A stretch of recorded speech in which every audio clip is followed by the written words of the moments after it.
येऊन ठेपलेली भयानक वास्तवता। पुढचा भविष्यकाळ 2033। आवर्जून ऐका मित्रांनो, सर्वसामान्य पालकांची कथा। माझा मुलगा कॉन्व्हेंट स्कूलमध्ये शिकतोय, खूप हुशार आहे, आता 8वीला आहे, वार्षिक फी 1 लाख रुपये आहे, खूप मस्त चालू आहे।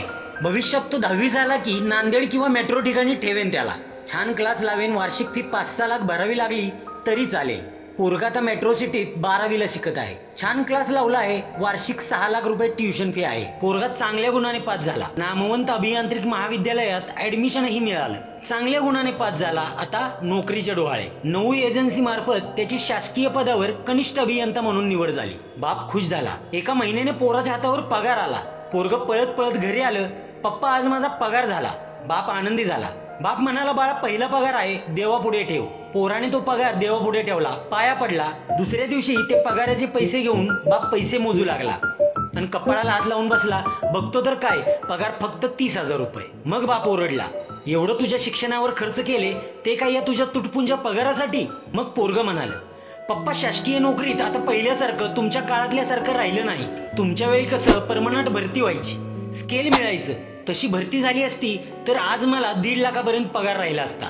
आता कंत्राटी म्हणून नियुक्त्या व्हायला लागल्यात। आता मात्र बाप आठवू लागला, जेव्हा 2022-2023 मध्ये खाजगीकरणाच्या विरोधात पेटून उठलो असतो आणि रस्त्यावर उतरलो असतो तर आज हा दिवस पाहायला मिळाला नसता। परंतु त्याच वेळेस शासकीय नोकऱ्यांचे कंत्राटी खाजगीकरण करणारा कायदा पास झाला होता। त्याच वेळेस पेन्शनऐवजी या खाजगीकरण कंत्राटीकरणाच्या विरोधात निदर्शने केली असती तर आज ही वेळ आली नसती।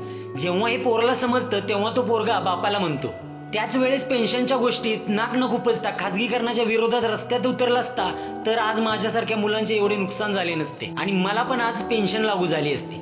तो बाप शरमेने मान खाली घालून बसून होता। तोपर्यंत वेळ निघून गेला होता। वर्ष होते 2033। आता ही वेळ जाण्यास आहे। सर्वसामान्य लोकांनो, विरोध करायचाच असेल तर या कंत्राटीकरण खाजगीकरण करणाऱ्या देशाच्या निर्णय प्रक्रियेत असलेल्या उच्च पदस्थ धोरणकर्त्यांना करा।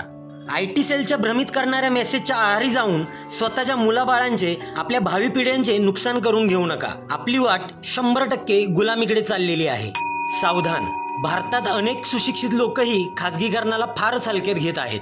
खाजगीकरण हा गुलामीचा पेच आहे जो हळूहळू तुमचा गळा घट्ट करेल। तो काळ दूर नाही जेव्हा इतिहास शिकवला जाईल की भारताची शेवटची ट्रेन, शेवटची सरकारी बस, शेवटची सरकारी वीज कंपनी, शेवटचा सरकारी विमानतळ आणि शेवटचा सार्वजनिक उद्योग होता। कोणत्याही सरकारी उपक्रमांचे किंवा सरकारी संस्थांचे खाजगीकरण झाल्यास सामान्य जनतेचे मौन एक दिवस संपूर्ण देशाला महागात पडेल। कारण जेव्हा सर्व शाळा, सर्व रुग्णालये, सर्व रेल्वे स्टेशन, विमानतळ, वीज, पाणी सर्व खाजगी हातात असेल तेव्हा तुम्हाला दिसेल की हुकुमशाही म्हणजे काय। उदाहरणार्थ, आज खाजगी शाळा, खाजगी रुग्णालये यांची स्थिती पहा। खाजगीकरणाच्या विरोधात देशातील जनतेचे मौन देशाला काही उद्योगपतींचे गुलाम बनवण्याच्या धोरणात सहाय्यक आहे। त्यामुळे तुम्ही जागे व्हा आणि तुमचा देश आणि देशाची सार्वजनिक संपत्ती वाचवा। रेल्वे वाचवावी लागेल, सरकारी रुग्णालये आणि शैक्षणिक संस्था वाचवाव्या लागतील, सरकारी वीज company, MSEB, LIC, air India आणि टपाल कार्यालये वाचवावी लागतील, सरकारी कर्मचारी आणि सरकारी विभाग वाचवावे लागतील। अडचणीत फक्त सरकारी विभागच कामाला येतात, कोणतेही खाजगी विभाग काम करत नाही। त्याचे उदाहरण तुम्ही कोरोना काळात पाहिलेच असेल। किती खाजगी रुग्णालये कोविड रुग्णांवर मोफत किंवा किमान दराने उपचार करत होती? किती खाजगी बस मजूर, कामगार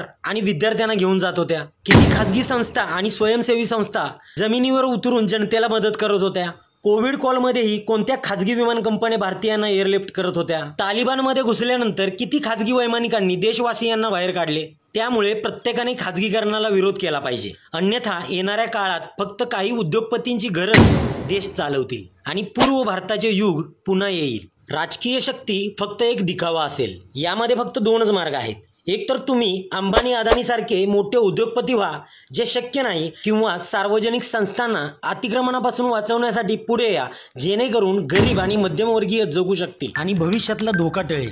या व्हिडिओला लाईक आणि जास्तीत जास्त शेअर करा मित्रांनो, जेणेकरून आपल्या हातून जनजागृतीसाठी थोडी मदत होईल।